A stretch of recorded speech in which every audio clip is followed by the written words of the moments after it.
सबके पास बुक है ना?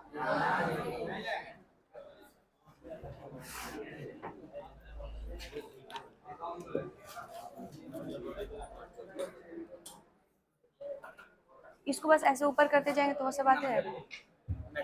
अच्छा नेक्स्ट नेक्स्ट करेंगे तो। किसके पास बुक नहीं है? बाप, एक बुक कितने बच्चे? किसी को पता नहीं था कि हम आने वाले हैं? आप लोग को पता नहीं है कि हम सैटरडे को आते हैं?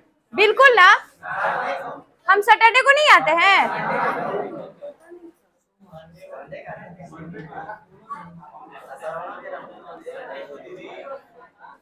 तुम लोग आप हमेशा सैटरडे को बुक लेकर आना, हम आए चाहे ना आए।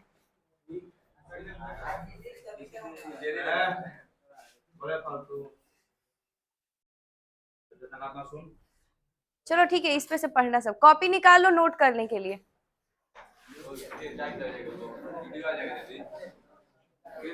हाँ बहुत टाइम लग जाएगा। ठीक है, नहीं लिख।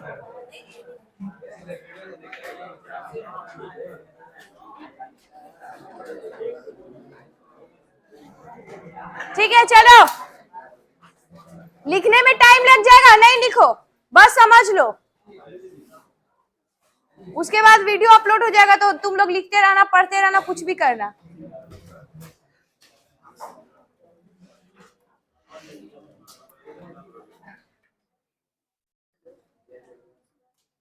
चलो, आज का हमारा जो लेसन है उसका नाम क्या है? The soldier. सोल्जर का मतलब क्या होता है? सैनिक। और क्या बोला है? फौजी। आर्मी, वही फौजी को ही आर्मी बोलते हैं। तो पर्यवाची शब्द बहुत पड़ता है। हाँ हाँ ही मत करना सब। द सोल्जर के जो पोएट है, मीन्स जो कवि है, उनका क्या नाम है? Rupert Brooke. Rupert Brooke.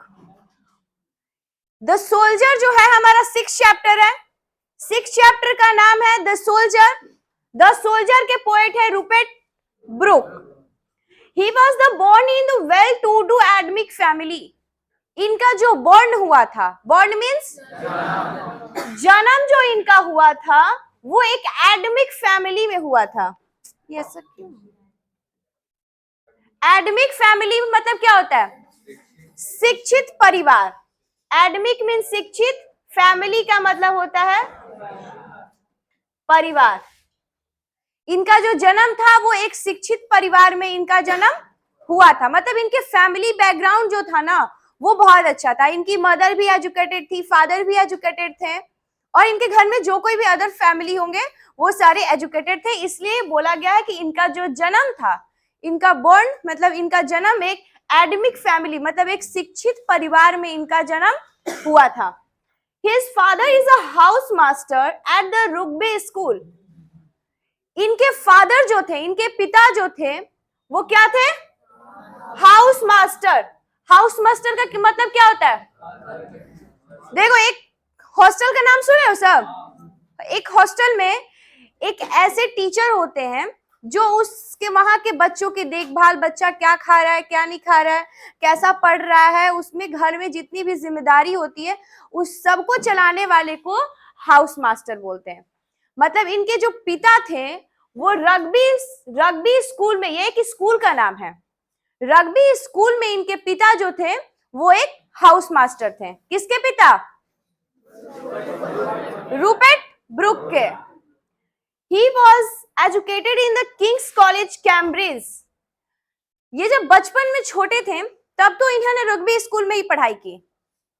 Very important, जो रूपर्ट ब्रूक है वो छोटे जब थे, मतलब एक कैम्ब्रिज यूनिवर्सिटी, तो हमारी एक एज होती है ना कि यहाँ तक की क्लास करने के बाद हम यूनिवर्सिटी में जा सकते हैं। बचपन में हम पढ़ाई करते समय 8th 9th में यूनिवर्सिटी में पढ़ाई नहीं कर सकते हैं, यहाँ पे है ना अभी। तो इन्होंने क्या किया, जब ये बचपन में थे तो इनके पिता किस स्कूल में हाउस मास्टर थे?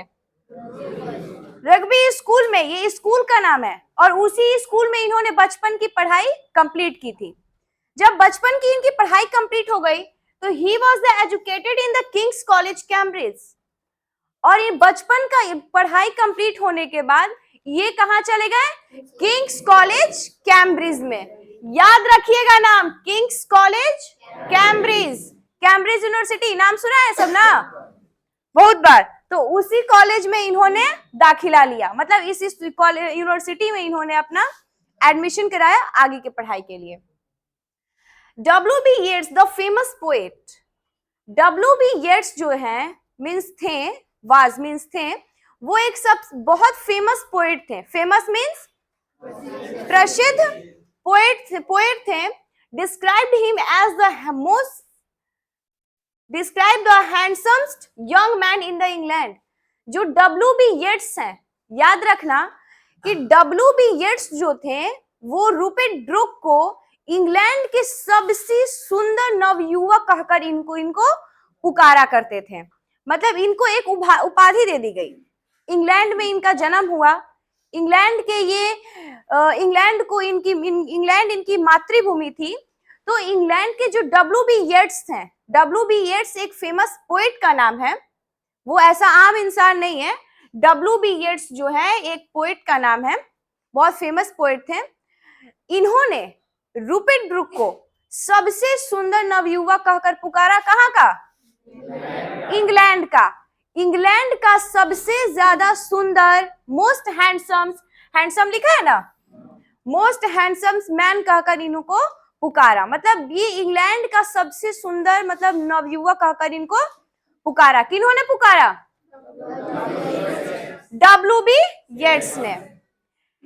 He died of the Scapmia on the April 23rd, 1915 of the island of Lemnos is the engines of his way to Battle of Gallipoli।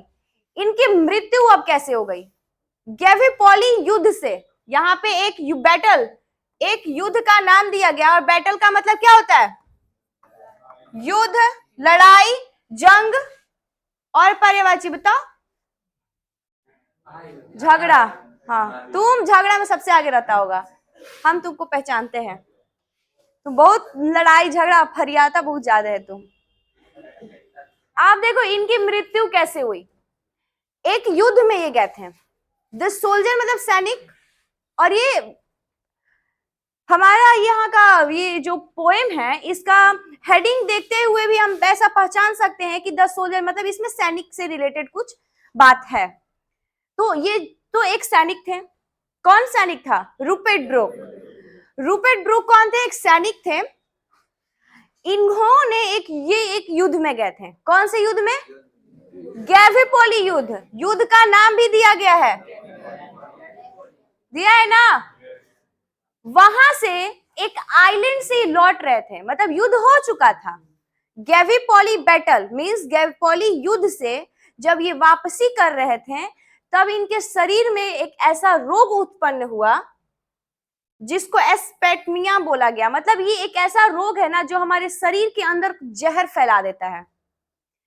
वो जब युद्ध से वापसी कर रहे थे, तो ऐसा हो सकता है कि गोली से या फिर बारूद से या फिर अन्य किसी भी चीज से इनके शरीर में वो चला गया होगा और ब्लड में सारा जहर फैल गया था।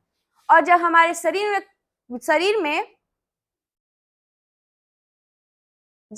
में जहर फैल जाएगी तो हमारी मृत्यु निश्चित है, उससे हमें कोई नहीं बचा सकता है। तो इनके शरीर में वहां की युद्ध के वापसी के दौरान इनके शरीर में जो था वो इनके खून में जहर फैल चुका था, जिसके कारण इनकी मृत्यु कब हुई? अप्रैल 23rd, 1915। 23 अप्रैल 1915 में इनकी मृत्यु हो गई। His 5 war sonnets, of which the soldier is the best most, and इनके 5 war sonnets हैं। सबसे इस चैप्टर का सबसे इंपॉर्टेंट क्वेश्चन है कि रूपर्ट ब्रूक के कितने वॉर सोनेट्स हैं? 5। इनके वॉर सोनेट्स 5 है, जिसमें कि एक सोल्जर है। एक का नाम दिया है सोल्जर, बाकी 4 का नाम नहीं दिया हुआ है। गर्मी के कारण हालत खराब है। नहीं, सर पे हाथ नहीं रखते आकाश। तो इनकी 5 वॉर सोनेट्स थी, जिसमें सबसे फेमस क्या था? The soldier. द सोल्जर का नाम दिया गया है, बाकी 4 का नाम इसमें नहीं दिया गया है। लेकिन इनके 5 वॉर सोनेट्स हैं। ये क्वेश्चन आ सकता है कि रूपर्ट ब्रूक के कितने वॉर सोनेट्स थे? 5, जिसमें एक का नाम तो दिया हुआ है, द सोल्जर। द सोल्जर इनका सबसे फेमस सोनेट्स था। अब देखो, तुम लोग कब से सोच रहे होगे कि सोनेट्स क्या होता है। हम लोग फर्स्ट चैप्टर सेकंड चैप्टर में पढ़े ना, sweetest love I do not go lyrics है, सेकंड चैप्टर भी लिरिक्स है, थर्ड चैप्टर ओड है, एंड ऐसे पढ़े हैं ना। फर्स्ट चैप्टर जैसे पढ़े हैं कि sweetest love I do not go, तो एक पोएम है, ये हम लोग जानते हैं, बट वो पोएम में कैसा पोएम है? तो लैरिकल पोएम है। तो अब ये है सोनेट्स।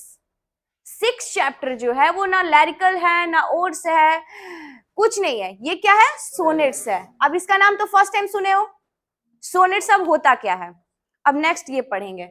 एक बार इसको फिर से रिवाइज करते हैं। द सोल्जर, 6 चैप्टर का नाम है द सोल्जर, मतलब एक सैनिक की बात कहा गया है, मतलब एक सैनिक अपने दिल में क्या सोचता है उसकी बातें कही गई हैं। जिसके पोएट का नाम है रूपर्ट ब्रूक। रूपर्ट ब्रूक का जन्म एक शिक्षित परिवार में हुआ, एक एडमिक फैमिली में इनका जन्म हुआ। इनके जो पिता थे, हिज फादर, मतलब इनके जो पिताजी थे वो एक हाउस मास्टर थे रग्बी स्कूल में। रग्बी स्कूल में इनके पिता क्या थे? हाउस मास्टर थे। उन्होंने छोटे से उसी स्कूल में पढ़ाई किया। अभी भी हम लोग देखते हैं ना, मान लो किसी के मदर या फादर कोई स्कूल में पढ़ा रहे हो, मतलब प्राइवेट स्कूल में, तो बच्चा वहीं पे पढ़ता है, फिर बड़ा होता है तो उसको बड़े स्कूल में डाला जाता है। तो इन्होंने भी वही काम किया। जब ये छोटे थे तो अपने पिता के साथ ही पढ़ाई करने जाते थे। देखो, हम भी तुम ही लोग जैसा सिचुएशन में, तुम लोग को हवा नहीं मिल रही है, सब पंखा डुला रहा है, हम भी अगर चाहे तो ये पंखा खोल सकते हैं, बट हम नहीं खोलेंगे। तुम लोग को गर्मी लग रही है, खुला हुआ है ये, नहीं रहने दो। तुम लोग को गर्मी फेस कर रहे हो तो हमें भी तो पता होना चाहिए ना। एक आदमी के बड़ा एसी हाँ, उन लोग को ज्यादा एसी लग रहा होगा, ठंडा लग रहा है, बताओ। तो इसीलिए हम भी सोच रहे हैं कि अगर तुम लोग गर्मी फेस करोगे तो हम क्या प्रधानमंत्री हैं कि हम गर्मी नहीं फेस करेंगे। तो इसीलिए तुम लोग ज्यादा बड़े प्रॉब्लम में नहीं हो, हम भी वही प्रॉब्लम में, और हम लाइट में खड़े हैं, ये भी देखो, हमको ज्यादा गर्मी लग रहा है। आप देखो, इन्होंने छोटे ही भी जब थे, ये क्वेश्चन हम दे सकते हैं ऑब्जेक्टिव में कि जो रूपर्ट ब्रूक थे वो छोटे, जब बचपन था उनका, तो किस स्कूल में पढ़ाई की इन्होंने? बड़े होने पे किस यूनिवर्सिटी में इन्होंने नाम लिखाया? कैम्ब्रिज। W.B. येट्स किसका नाम है? एक पोएट का नाम है, एक प्रसिद्ध पोएट का नाम है, मतलब कवि का नाम है, जिन्होंने रूपर्ट ब्रूक को इंग्लैंड के सबसे सुंदर नवयुवक कहकर पुकारा। इनकी मृत्यु कैसे हुई?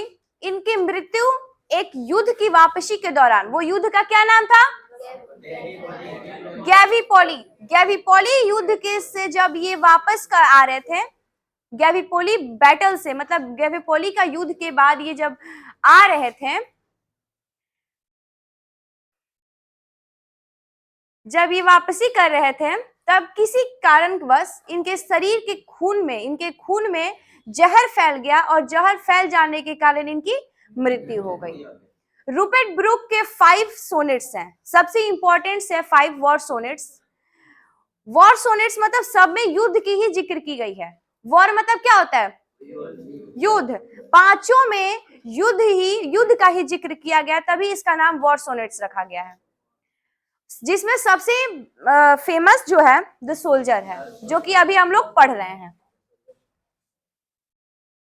अब देखो, अब ये द सोनेट्स, हम बोल रहे हैं ना कि 6 चैप्टर क्या है? सोनेट्स है। अगर आप लोग के पास ऐसा ऑप्शन आए कि 6 चैप्टर लैरिक है, ओड है, सोनेट्स है, तो आप लोग सोनेट्स टिक कीजिएगा। बट सोनेट्स किस आधार पे करेंगे? हमको सोनेट्स का मतलब तो पता नहीं है, नहीं पता है। अब देखिए सोनेट्स होता क्या है। द सोल्जर, सबसे पहले की जो रूपर्ट ब्रूक थे, उनका जन्म कहाँ हुआ? इंग्लैंड में। जो द सोल्जर है वो कैसा पोएम है? वॉर पोएम है। वॉर पोएम है। वॉर पोएम को क्या कहा गया है? The sonnets. इसको हम लोग क्या नाम दिए हैं? सोनेट। अब ये सोनेट्स होते क्या है? वैसा पोयम जो 14 लाइंस का हो, सिर्फ 14 लाइंस। वैसा पोयम जो कितने लाइन का हो? 14 लाइन। उसको दो भाग में हम बांट देंगे।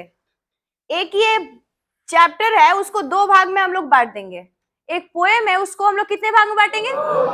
और वो पोएम जो है वो कितने लाइंस का होना चाहिए?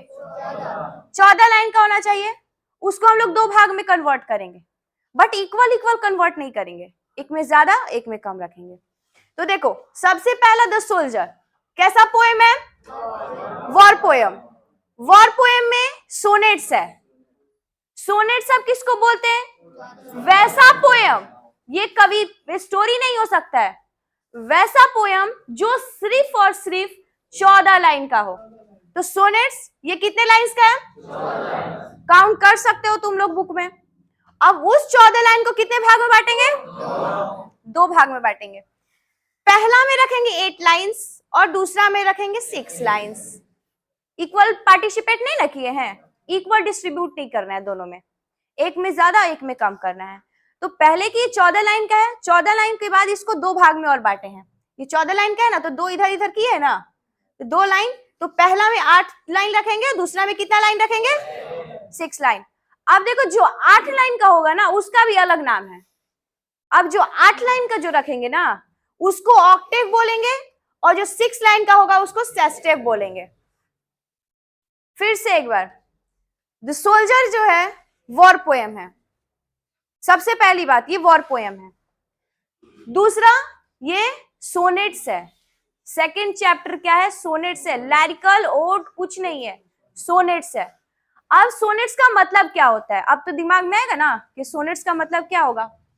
तो वैसा पोयम जो कितने लाइन का हो? 14 लाइन का हो। 14 लाइन का होना चाहिए। 14 लाइन का जब होगा तो उसको दो भाग में बांटेंगे। पहला में 8 लाइन रखेंगे, दूसरा में 6 लाइन रखेंगे। जो 8 लाइन का होगा उसको ऑक्टेव बोलेंगे, और जो 6 लाइन का होगा उसे सेस्टेव बोलेंगे। आ गई बात समझ में, या किसी को कुछ डाउट है? अब बहुत जल्दी जल्दी पढ़ाएंगे। रूपर्ट ब्रूक जो है उनको वॉर पोएट के नाम से भी जाना जाता है।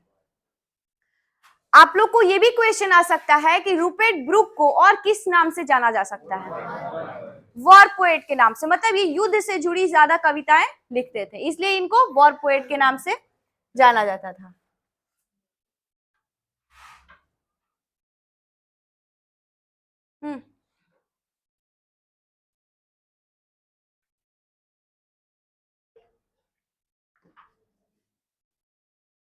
अब देखो, द सोल्जर है, ऊपर कैसे जाएगा?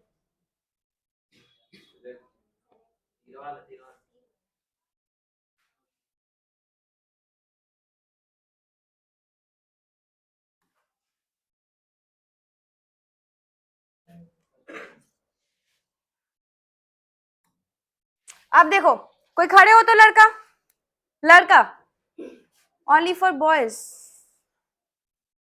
और किसी को पढ़ने का और किसी का मन नहीं है? जिसको जिसको मन है वो खड़े हो जाओ, तो क्या अब ये पढ़ सकते हैं?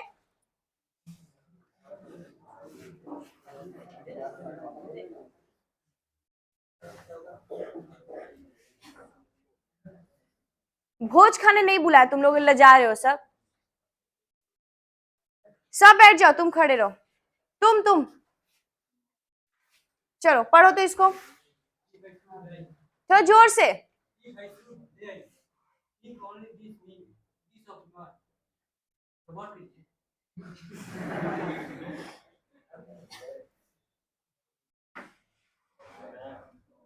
दिखाई दे रहा है?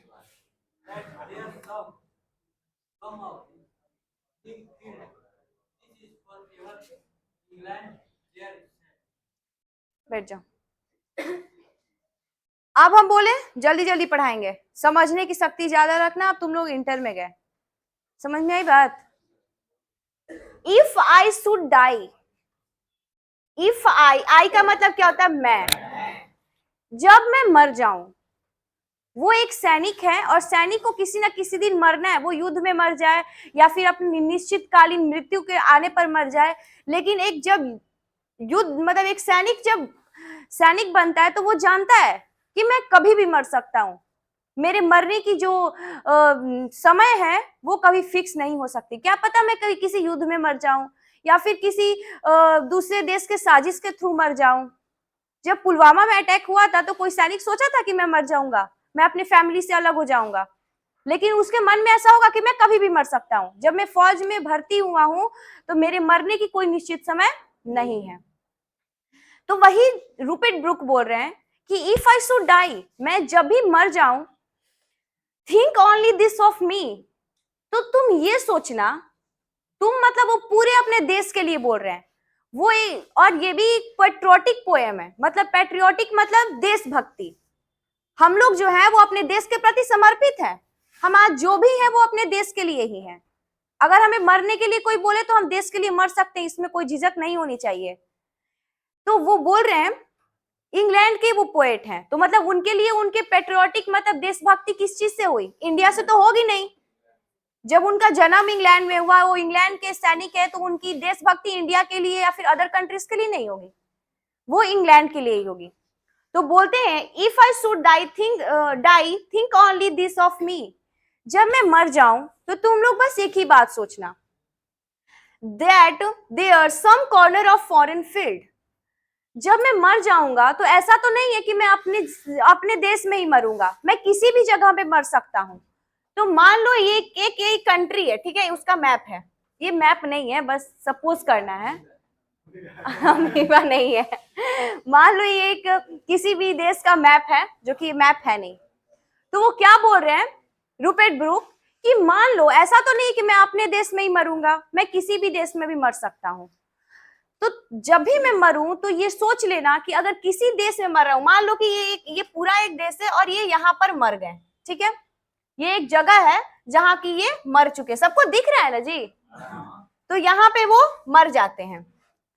That is for ever England this shall B, वो कह रहे हैं कि जिस भी जगह पे मर जाऊं मैं, वो कोई भी कंट्री हो, पूरे वर्ल्ड में अगर किसी भी कंट्री में मैं जहां पे मर जाऊंगा, तो जहां मरूंगा जिस स्थान पे, वो स्थान जो है, वो जगह जो है, that is for ever England, वो हमेशा के लिए इंग्लैंड बन जाएगा। वो कह रहे हैं कि मैं इंग्लैंड का हूं। मान लो मैं कभी इंडिया में लड़ने गया या फिर अदर कोई भी कंट्री में लड़ने गया और वहां पे मैं मर गया, तो जहां पे मरूंगा मैं और जहां पे मैं दफनाया जाऊंगा, वो पूरी जगह, मतलब ये नहीं कि पूरे जगह को कह रहे हैं, मतलब जहां पे मर जाएंगे ना, बस उसी जगह को कह रहे हैं, मतलब छोटी सी जगह को ही कह रहे हैं कि वो पूरी की पूरी इंग्लैंड हो जाएगी, मतलब उसको हमेशा के लिए इंग्लैंड के रूप में जाना जाएगा।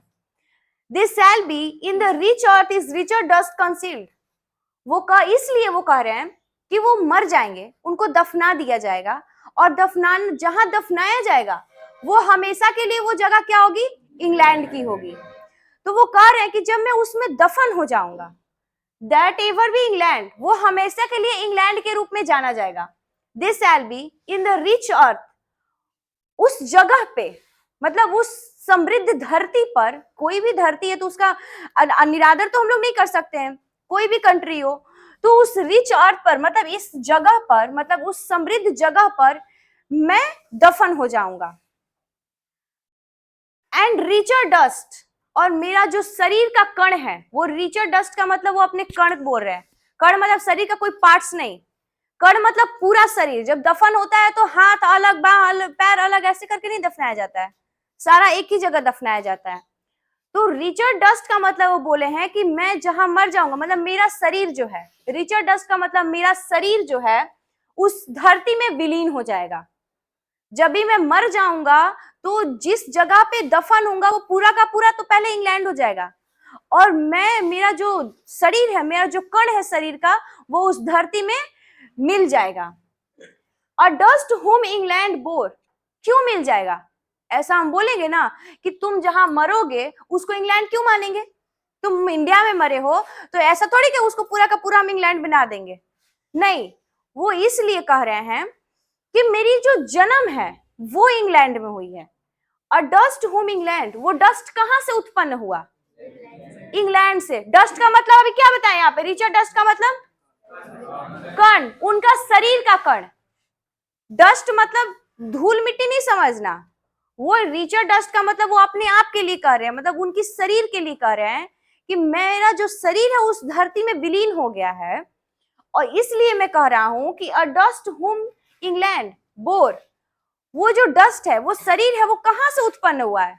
इंग्लैंड से उत्पन्न हुआ है। बोर का मतलब जन्म। जन्म जो है, मेरे शरीर का जन्म जो है वो इंग्लैंड से हुआ है। शेप्ड, मेरे शरीर का जो आकार है वो भी इंग्लैंड से है। मेड अवेयर, मेरी जो जिम्मेदारी, मेरे को जो प्रोत्साहन मिला वो भी इंग्लैंड से है। Gave once her flower to love, और वो जो इंग्लैंड है जहां पे मेरा जन्म हुआ, वो इंग्लैंड ने मुझे एक फ्लावर दिया, एक फूल दिया। किसका? लव का, मतलब प्यार भरी एक फ्लावर दिया। मैं जन्म लिया हूं इंग्लैंड में, मेरा शरीर का आकार जो है, मेरा शरीर है, मेरा जन्म कर्म हर एक चीज इंग्लैंड में हुआ है, और इंग्लैंड ने मुझे देखो क्या क्या दिया। Gave once her flower to love, मुझे एक फ्लावर दिया, मुझे एक फूल दिया। किस चीज का? लव का, प्यार का। मतलब किसी से प्यार करो, किसी से नाराजगी दुश्मनी नहीं व्यक्त करना है। तो वो फ्लावर कौन दिया हमको? इंग्लैंड ने। वो प्यार का जो फूल है, मतलब जिससे मैं प्यार भरी बातें करूं, वो फूल मुझे कौन दे रहा है? इंग्लैंड दिया। हर अवे टू रोम, रोम का मतलब क्या होता है? घूमना। आज सोनू कुछ नहीं बोल रहा है, बहुत आश्चर्यचकित है। कुछ दिक्कत है क्या सोनू? बताओ। क्या तबीयत खराब है? ज्यादा खराब है? पंखा चालू कर दे। आ जाओ, इधर आ जाओ, उधर दिक्कत होता है। चलो चलो, मजाक मत बचाओ, उसका तबीयत खराब है ना, शांत रहो सब। बेचारा तबीयत खराब है फिर भी बैठा हुआ है। चलो। And gave once her flower to love her way to roam, मेरे को इंग्लैंड ने एक प्यार भरी फूल दिया, मतलब सबसे प्यार करो ऐसा एक फूल दिया। मुझे एक ऐसा रास्ता दिया, वे का मतलब क्या होता है? रास्ता दिया जिससे मैं घूम फिर सकूं। रोम का मतलब क्या होता है? घूमना। अ बॉडी ऑफ इंग्लैंड, मेरा जो शरीर है वो भी इंग्लैंड का है। ब्रीथिंग इंग्लिश एयर, और मैं जो सांस ले रहा हूं वो भी इंग्लैंड का है। मेरा जन्म कर्म आकृति, मेरा शरीर, मेरा पुण्य, मेरा पाप, जितना भी चीज है वो सब मुझे इंग्लैंड से मिला हुआ है। ऐसा कौन बोल रहा है? रूपर्ट ब्रूक बोल रहे हैं। तो आप लोग जैसे सोचिए कि अभी हम लोग इंडिया में रहते हैं, हम लोग कहीं भी मर जाएंगे तो हम यही बोलेंगे ना कि मेरा जन्म कर्म, मेरा पूरा शरीर का कण कण जो है वो इंडिया से मिला हुआ है, मतलब इस भारत देश से मिला हुआ है। तो वही वो इंग्लैंड के लिए यहाँ बोल रहे हैं कि जब भी मैं मर जाऊं तो मेरे बारे में सिर्फ एक चीज सोचना कि जहां पे मर जाऊं मैं और जहां पे दफन हो जाऊं, मतलब मान लो यहाँ पे वो मर गए और यहाँ पर उनको दफन कर दिया गया, तो ये पूरा का पूरा जो जगह है वो इंग्लैंड हो जाएगा। इंग्लैंड क्यों होगा? क्योंकि मैं मर रहा हूं ना, तो मैं जब जिंदा था तो मेरा कण जो है उस धरती में विलीन हो गया। मैं दफन किया जाऊंगा, मरने के बाद दफनाया जाएगा ना, मैं जब दफन किया जाऊंगा तो मेरा शरीर का एक जो डस्ट है, मतलब जो हमारा कण है, उस धरती में मिल जाएगा। अ डस्ट होम इंग्लैंड, अब वो डस्ट कहां से आया है? इंग्लैंड से आया है। मेरा जो बोर मतलब क्या होता है? जन्म। मेरा जन्म इंग्लैंड से हुआ है। शेप्ड, शरीर का आकार भी इंग्लैंड से मिला हुआ है। मेड अवेयर, मेरे को प्रोत्साहन भी इंग्लैंड से मिला है। जब मैं जन्म लिया तब हमें पढ़ाई लिखाई क्या काम करना है वो सब हमें इंग्लैंड से मिला। Give once her flower to love, और इंग्लैंड ने मुझे एक ऐसा प्यार भरी फूल दिया, मतलब मैं सबसे प्यार भरी बातें करूं, किसी से दुश्मनी ना रखूं, तो ऐसा फ्लावर भी मुझे कौन दिया? इंग्लैंड दिया।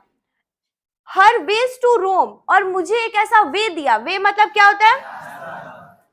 रास्ता। मुझको रास्ता ऐसा दिया जिससे मैं घूम फिर सकूं। ये कौन दिया रास्ता? इंग्लैंड दिया। A body of England breathing English air, और मैं जो सांस लूंगा ना वो भी एक इंग्लिश एयर होगा, मतलब वो भी एक इंग्लैंड से बना हुआ सांस है मेरा, वो भी मेरा सांस अपना नहीं है, वो इंग्लैंड के थ्रू बनाया गया मेरा सांस है। ये समझ में आया? किसी को डाउट? फिर पूछेंगे ना तो फिर नहीं बताएगा, सब देखना क्या करेंगे।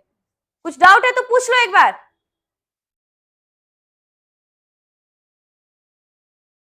एंड थिंक, एंड मतलब और, थिंक मतलब सोचना, और सोचो, his heart all evil said away. Evil का मतलब क्या होता है? दुश्मनी हो सकता है, दुश्मनी। And think of his heart, मेरे जो दिल की बुराइयां हैं वो भी अब कहीं दूर हो चुकी हैं। और pulses in internal mind no less. Pulse का मतलब क्या होता है? बुक तो है नहीं आप लोग के पास। नस, नस होगा। जो मेरे शरीर का नस है वो भी इंग्लैंड से बना हुआ है। Give somewhere back to thoughts of England given. और मैं जब उस धरती में दफन हो जाऊंगा, तभी मैं समवेयर मतलब कुछ जगह बाद, बैक मतलब पीछे जाकर, मैं थॉट्स मतलब होता है सोचना। किसके बारे में सोचूंगा? Thoughts by England. मैं किसके बारे में सोचूंगा? इंग्लैंड के बारे में। मैं जब मर जाऊंगा, मेरे शरीर का नस जो है ना वो भी विलीन हो जाएगा उस धरती में, लेकिन फिर भी मैं कुछ समय पीछे जाकर हमेशा थॉट्स रखूंगा। बैक मतलब कुछ समय पीछे जाकर मैं हमेशा ये थॉट्स रखूंगा, सोचूंगा इंग्लैंड के बारे में। Her sights and sounds dream happy as her day. मैं वहां के साइट्स को, साइट्स मतलब क्या होता है? दृश्य। हर साइट्स मतलब वहां के दृश्य, साउंड्स मीन्स आवाज, ड्रीम्स मतलब हैप्पी एज हर डे। मैं दफन हो जाऊंगा वहां पे, उस जगह पे, फिर भी मैं इंग्लैंड के दृश्य को, इंग्लैंड के सपने को हर एक दिन एक खुशी के साथ देखूंगा। मतलब ऐसा नहीं कि मैं मर जाने के बाद भी दुखी हो जाऊंगा, मैं मरने के बाद भी सुखी रहूंगा। क्यों सुखी रहूंगा? क्योंकि मेरा इंग्लैंड के दृश्य को देखूंगा, वहां के साउंड्स को सुन पाऊंगा अपनी आत्मा से, और वहां के सपने को, वहां के सुंदर सुंदर सपने को हैप्पीली मतलब खुशी से मैं रोज जीऊंगा, मरने के बाद भी।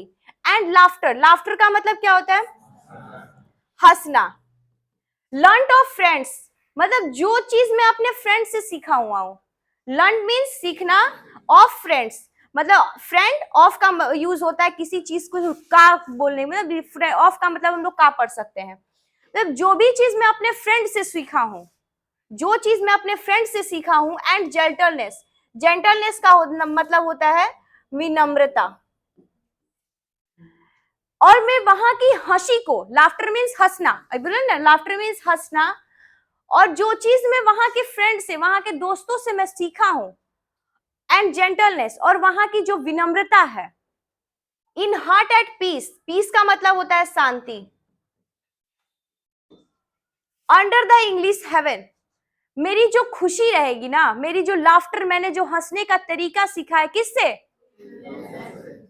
अपने दोस्तों से, मतलब इंग्लैंड के दोस्तों से मैंने जो हंसने का तरीका सीखा है, वहां से जो मैंने विनम्रता, जेंटलनेस का मतलब विनम्रता जो सीखा है मैंने, वो हमेशा मेरे दिल में, मतलब इन हार्ट्स, हार्ट्स मतलब क्या होता है? दिल में एक पीस, पीस का मतलब क्या होता है? वहां की जो विनम्रता है, मेरे दिल में शांति बनी रहेगी। Under the English heaven, heaven का मतलब क्या होता है? स्वर्ग, इंग्लिश हेवन। और मैं उस जगह को इंग्लैंड का स्वर्ग समझूंगा। एक बार फिर बताते हैं। फर्स्ट स्टेंजा में तो बोल रहे हैं ना कि मैं जब मर जाऊंगा तो मेरे बारे में ये सोचना कि जहां पे मैं मरूंगा वो सारी जगह इंग्लैंड की हो जाएगी। क्यों हो जाएगी? क्योंकि मेरा जन्म वहीं हुआ, मुझे शरीर का आकार भी इंग्लैंड ने दिया, मैंने जो, मेरे को एक प्यार भरी फूल जो है वो भी इंग्लैंड ने दिया, हमको हर एक चीज इंग्लैंड ने दिया। एंड थिंक, और ये सोचो कि मेरे जो दिल से बुराइयां जो है वो खत्म हो चुकी हैं। मेरे जो शरीर का हर एक नस है, पल्सेस मींस नस जो है, वो हमेशा इंग्लैंड के लिए है।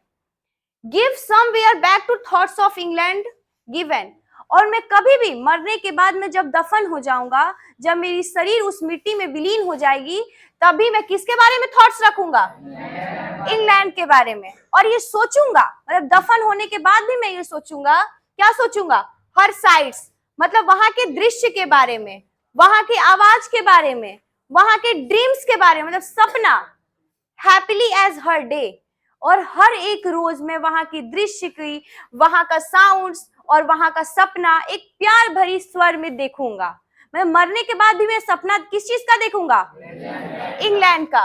एंड लाफ्टर लर्न और फ्रेंड्स, और वैसी हंसी, वैसी खुशी, लाफ्टर मीन्स वैसा हंसी जिसने मैं किससे सीखा हूं? लर्न ऑफ फ्रेंड्स, अपने इंग्लैंड के दोस्तों से जो मैंने हंसी सीखा है, एंड जेंटलनेस, और जो विनम्रता सीखी है, वो मेरे दिल में एक शांति की तरह बनी रहेगी। कहां पर? अंडर एन इंग्लिश हेवन, मतलब इंग्लिश, मतलब इंग्लैंड के उस स्वर्ग में मेरे दिल के अंदर सदैव एक शांति, विनम्रता बनी रहेगी। किसके प्रति? इंग्लैंड के प्रति। किसी को कुछ डाउट? Doubt clear? बंद कर दो तो इसको।